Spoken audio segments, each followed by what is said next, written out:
امام راضی کہتے ہیں کہ سیدہ فاطمہ الزہرا رضی اللہ تعالی عنہ کے دونوں شہزادے حسنین کریمین بیمار ہو گئے تو سیدہ نے منت مانگی کہ بچوں کو شفا ہوگی تو 3 روزے رکھوں گی. شفا ہو گئی، روزے بھی رکھ لیے. اور جب مولا علی شیر خدا روزہ رکھنے کے لیے بیدار ہوئے، سیدہ فاطمہ الزہرا بیدار ہوئی تو امام حسن اور حسین بھی اٹھ گئے. 7-8 سال کی عمر. اماں جی ہم نے بھی رکھنا ہے. صبح کھجور اور دودھ سے روزہ رکھ لیا گیا. این افطاری کے وقت مولا علی کہتے ہیں فاقے چل رہے تھے، کہیں سے میں جون لایا تھوڑے سے. سیدہ فاطمہ الزہرا نے پیس کر روٹیاں پکائیں.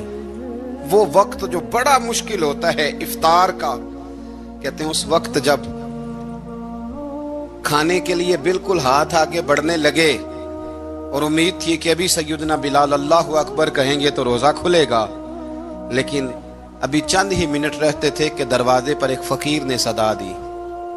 کہنے لگا سارے مدینے کے دروازے کھٹکھٹا آیا ہوں، قحط ہے، فاقہ ہے، اے رسول اللہ کے خاندان والوں، میں یتیم ہوں. کسی نے بتایا ہے کہ اور کوئی دروازہ کھلے نہ کھلے سیدہ کا دروازہ تیرے لیے ضرور کھلے گا. کیا یتیم کو روٹی ملے گی؟ تو حضرت مولا علی نے بچوں کی طرف دیکھا ہی تھا کہ امام حسن ساری روٹیاں جا کے دروازے پہ دے آئے. کھجور اور پانی سے افطار ہو گیا. صبح پھر کھجور اور دودھ سے روزہ رکھا.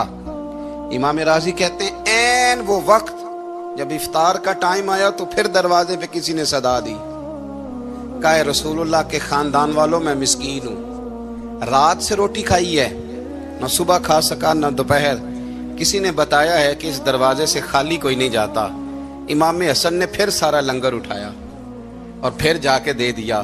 تیسرا دن پھر ہوا. مجھے لگتا ہے جب افطار کا ٹائم آیا ہوگا نا تو یہ خود ہی سارے دروازے پہ دیکھتے ہوں گے، یہ کوئی آیا نہیں لینے والا ابھی تک. لگتا ہے کہ نظریں دروازے پہ تھیں. این افطار کے وقت 3 روٹیاں جب جوں کی پک کے آئی تو ایک بھکاری نے صدا دی. کہنے لگا میں قیدی ہوں، آج ہی قید سے رہائی ملی ہے، پہلے دن کسی کے دروازے پہ صدا ملی ہے، دی ہے روٹی ملے گی. امام حسن وہ کھانا دے کے واپس لوٹے. کھجور اور پانی سے افطار ہوا اور جیسے ہی مسجد نبوی میں تینوں باپ بیٹا نماز پڑھنے گئے تو مولا علی کہتے مجھے بتانا نہیں پڑا. رسول کریم نے میری طرف دیکھ کے فرمایا علی تیرا، فاطمہ کا، حسن اور حسین کا 3 دن والا عمل خدا کو بھی بڑا پسند آیا ہے اور محمد مصطفیٰ کو بھی بڑا پسند آیا، وہ بڑا پسندیدہ عمل. میں کہتا ہوں کہ حضرت فاطمہ نے نا ان کی تربیت پہلے ہی کر دی تھی 3 دن بغیر افطار کے روزہ رکھنے کی. وہ ٹریننگ گھر سے ہو چکی تھی. اب میدان کربلا میں 3 دن بھوکا پیاسا رہنا ان کے لیے مشکل نہیں تھا. وہ تو ان بچوں کے لیے مشکل ہوتا ہے جو کھانا دیر سے پکنے سے برتن توڑنے شروع کر دیتے. وہ بچے بلیک میل ہوتے ہیں جن کو ایک وقت ان کے پسند کا کھانا نہ ملے تو وہ گھر میں جو ہے وہ ادھم شروع کر دیتے ہیں. جن کی ماں نے عادت ڈالی ہو کہ بیٹا 3 دن بھوکے پیاسا رہنا ہوا تو رہ لینا لیکن کسی بھی باطل کے ساتھ کمپرومائز نہ کرنا، ان کے لیے اتنا مشکل نہیں تھا. ان کی تربیت ہوئی، ان کی ٹریننگ ہوئی، پھر اللہ نے ان کی سیرت میں رنگ بھرے، ان کے کردار میں حسن آیا، وقار آیا. حضرت امیر معاویہ رضی اللہ تعالیٰ عنہ نے ایک شخص کو بھیجا مدینہ منورہ شام سے، تو اس نے کہا میں نے امام حسین سے ملنا ہے، تعارف کیا ہے؟ جناب امیر معاویہ فرمانے لگے مسجد نبوی میں جانا جس کے گرد لوگ سب سے زیادہ ادب سے بیٹھے ہوں اور جس کی باتیں سب سے زیادہ میٹھی ہوں اور جس کی نظریں سب سے زیادہ جھکی ہوں اور جس کے چہرے پر تمہیں سب سے زیادہ وقار نظر آئے وہی علی کے بیٹے حسین ہوں گے. جو سب سے زیادہ تمہیں وہاں ماحول کے اندر جو شخص نظر آئے پوچھنے کی ضرورت نہیں پڑے گی. تو شخص کہتا میں مدینے آیا تو میں نے واقعی ایک شخص کو دیکھا، شہد کے گرد مکھیوں کا اتنا ہجوم نہیں ہوتا جتنا امام حسین کے گرد رسول اللہ کے غلاموں کا ہجوم تھا، لیکن نظریں جھکی ہوئی، باتیں میٹھی، لہجہ گداز، لفظوں میں رانائی. اور لوگ کئی باتیں پوچھتے تو علی کے صاحبزادے ایک آدھ جملہ بولتے تو لگتا یہ کہ وہ جملہ سیدھا دل میں اترتا چلا جاتا ہے. امام علی مقام کے کردار میں نا کچھ باتیں بڑی زیادہ تھیں، بہت زیادہ تھیں، بڑا حسن تھا. ایک بات تو یہ تھی امام حسین رضی اللہ تعالیٰ عنہ کا علم و فضل بڑا کمال کا تھا. ایک دفعہ صحابہ میں مسئلہ بن گیا کہ بچہ پیدا ہوتا ہے تو اس کا وظیفہ کیسے لگانا ہے۔ امام حسین کا علم و فضل بتا رہا ہوں، علم و فضل۔ تو بات بڑی پیچیدہ ہو گئی۔ حضرت عبداللہ ابن زبیر کے پاس لوگ آئے، کہنے لگے کہ آپ بڑے صاحب علم و فضل ہیں، آپ نے حضور علیہ الصلوۃ والسلام کے ساتھ وقت گزارا ہے، تو مسئلے کو حل کریں کہ بچہ پیدا ہونے کے بعد حکومت اگر وظیفہ لگائے گی تو کب لگائے گی؟ جب بحث طول پکڑ گئی، مسئلہ حل نہیں ہوتا تھا، تو حضرت عبداللہ ابن زبیر کہنے لگے ہم سے نہیں حل ہوگا، ایک بندہ ہے جس کے سینے میں رسول اللہ صلی اللہ تعالی علیہ وسلم کے نور نبوت کا فیضان ہے، وہ یہ مسئلہ حل کریں گے۔ تو کہا وہ کون سے؟ آپ فرمانے لگے جب ہم سے مسائل حل نہیں ہوتے تو ہم ان کے علم سے فائدہ اٹھاتے ہیں۔ کہا کون ہے؟ کہا جناب امام حسین۔ تو لوگ حضرت امام حسین کے پاس گئے کہ حضرت یہ ایک مسئلہ الجھ گیا ہے کہ بچہ پیدا ہو تو وظیفہ کب لگانا ہے؟ فرمایا الجھنے والی بات ہی کوئی نہیں، پیدا ہونے کے بعد جب وہ پہلی دفعہ آواز نکالے تو اس کا وظیفہ لگا دو۔ اس کا مطلب یہ ہے کہ وہ دنیا میں آ گیا ہے، اس نے اپنے آنے کا اظہار کر دیا ہے، اعلان کر دیا ہے، اب اس کا وظیفہ لگا دو۔ تو اس پر پھر صحابہ کا اتفاق ہو گیا۔ امام حسین کے علم سے، فضل سے لوگ فیض اٹھاتے تھے۔ پھر اس کے ساتھ ساتھ امام حسین کا ذوق عبادت بڑا شاندار تھا، بڑا زبردست ذوق۔ علامہ جوزی نے لکھا ہے وکان الحسین رضی اللہ تعالی عنہ فاضلا کثیر الصوم والصلاۃ والحج والصدقۃ وافعال الخیر جمیعا۔ آپ فرماتے ہیں کہ امام حسین زیادہ نمازیں پڑھنے والے تھے، کثرت سے سجدے کرنے والے، کثرت سے روزے رکھنے والے، زیادہ حج کرنے والے، اور امام حسین صدقہ دینے والے اور نیکی کے کاموں میں شدت کرنے والے تھے۔ امام حسین کا جو ذوق عبادت تھا وہ اتنا شاندار تھا کہ آپ فرض نماز کے علاوہ روزانہ 100 رکعت نماز نفل ادا فرمایا کرتے۔ اور امام حسین فرماتے زندگی میں کبھی ایسا نہیں ہوا کہ 3 دن گزر گئے اور حسین کا قرآن پاک ختم نہ ہوا۔ 25 حج کیے امام حسین نے مدینہ منورہ سے مکہ مکرمہ پیدل جا کے، 25 حج۔ اب تو نسبت والے لوگوں کو عبادت کی ضرورت نہیں نا، اللہ ماشاءاللہ کہتے ہیں نسبت بڑی ہے۔ بھئی جن کی نسبت اتنی خاص تھی کہ حضور نے فرمایا یہ فاطمہ کے نہیں میرے بیٹے ہیں، ان کا تو حال یہ ہے کہ فرض کے علاوہ 100 نفل، 3 دن سے پہلے ختم قرآن پاک، 25 حج فرمائے، تو کس نسبت کی بات کرتا ہے؟ یہ نسبتیں تو ہیں جو انسان کو عبادت کے قریب کرتی ہیں۔ لوگوں نے معیار ہی بدل دیا ہے۔ حضرت سیدنا امام حسین کی شہادت کے بعد حضرت عبداللہ ابن زبیر رضی اللہ تعالیٰ عنہ نے قاتلان حسین سے خطاب کیا اور فرمانے لگے اللہ کی قسم تم نے اس شخص کو شہید کیا ہے جو راتوں کو لمبے لمبے قیام کرتا تھا، اور تم نے اس شخص کو شہید کیا ہے جس سے میں دن میں جب بھی ملتا تھا تو وہ روزے سے ہوتا تھا۔ تم نے اس شخص کو شہید کیا جو قائم اللیل تھا، صائم الدہر تھا، اس شخص کو تم نے شہید کیا۔ آپ کو پتہ ہے کہ میدان کربلا میں جب 9 محرم کو ابن سعد نے امام حسین سے کہا کہ جنگ کرو اگر یزید کی بیعت نہیں کرنی، تو امام حسین نے فرمایا 1 رات کی مہلت دے دو، 1 رات کی مہلت دے دو۔ حضرت امام زین العابدین کہتے ہیں میں نے اپنے والد گرامی سے عرض کی کہ ابا جی آپ جہاد سے دور جانے والے تو ہیں نہیں، آپ تو جہاد سے پیار کرنے والے، اور یہ بھی پتہ ہے مجھے کہ یہ جنگ اب ہو کے رہے گی، تو 1 رات کی مہلت دینے کا معنی کیا ہے؟ بھئی کل بھی لڑنا ہے اور رات بھی لڑنا ہے، تو ابا جی 1 رات کی مہلت۔ تو سیدنا امام حسین رضی اللہ تعالیٰ عنہ فرمانے لگے بیٹا رات کی مہلت اس لیے لی ہے کہ میں آج رات کھل کے اپنے رب کی عبادت کر لوں، میں استغفار کر لوں، میں لمبے سجدے کروں۔ اور کہا زین العابدین تو جانتا ہے نا کہ مجھے نماز سے، تلاوت سے، دعا سے اور استغفار سے بڑا پیار ہے۔ نماز سے مجھے پیار ہے، دعا سے مجھے پیار ہے، استغفار سے مجھے پیار ہے۔ فرمایا بیٹا میں نے اس لیے نہیں کہ میں چاہتا ہوں 1 رات اور دنیا میں رہوں۔ تو امام زین العابدین فرماتے ہیں امام علی مقام نے سجدے پہلے بھی بڑے کیے، پر 9-10 کی درمیانی رات جو ان کے سجدے تھے وہ میں نے کبھی نہیں دیکھے۔ فرماتے ہیں تیمم کے ساتھ وہ رات کی جو عبادتوں کا رنگ تھا وہ میں نے کبھی نہیں دیکھا۔ امام علی مقام کا عبادت کا ذوق تھا، شوق تھا، لذت تھی۔ آپ یقین کریں ایسے ایسے عجیب بہانے ہم لوگوں کہتے ہیں میرا نماز میں دل نہیں لگتا، تو میں کہتا ہوں تیرا گپ شپ میں کس طرح لگتا ہے؟ تیرا موبائل پہ کیسے لگتا ہے بھائی؟ یہ تو بھائی ذوق کی بات ہے۔ امام حسین کہتے ہیں مجھے قرآن پاک سے پیار ہے، مجھے تلاوت سے پیار ہے، مجھے دعا سے پیار ہے، مجھے استغفار سے پیار۔ بھائی جس کو جس چیز سے پیار ہوگا دل لگ جائے گا۔ ہم نے کبھی پیار کیا ہی نہیں اس سے، جن چیزوں سے پیار ہے وہاں دل لگ جاتا ہے۔ یہ ایک بہانہ ہے، ورنہ کثرت سے عبادت کرنا، ذوق پیدا کرنا، یہ تو اہل اللہ کا طریقہ ہے۔ والذین یبیتون لربہم سجدا وقیاما، رب کے بندوں کی علامت یہ ہے کہ وہ راتیں سجدے اور قیام میں گزار دیتے ہیں۔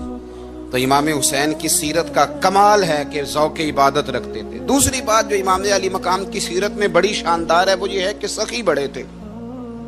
ایک قول سنانا ہے آپ کو امام حسین کا، اور خواہش میری یہ ہے کہ میرے حاضرین اور ناظرین اس قول کو رٹا لگا کے یاد کریں، اس قول کو انشاءاللہ۔ یہ قول جو امام حسین کا ہے نا جی، یہ جس دن مجھے ملا تھا نا تو میں نے بھی رٹا لگا کے یاد کیا تھا، اور میرے پاس جتنی ڈائریاں ہیں شاید میں نے سب میں لکھا ہے۔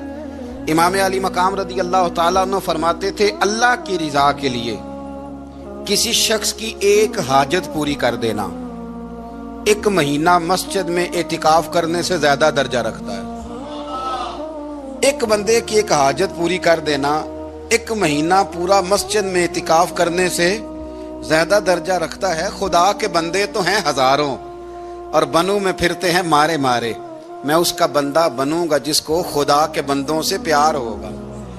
کسی بندے کی ایک حاجت پوری کرنا 1 مہینہ اعتکاف میں بیٹھنے سے زیادہ افضل ہے۔ اسی لیے تو میرے حبیب کریم علیہ السلام نے فرمایا تو رب کے بندوں کی حاجتیں پوری کرنے میں لگ جا، رب تیری حاجتیں پوری فرما دے گا۔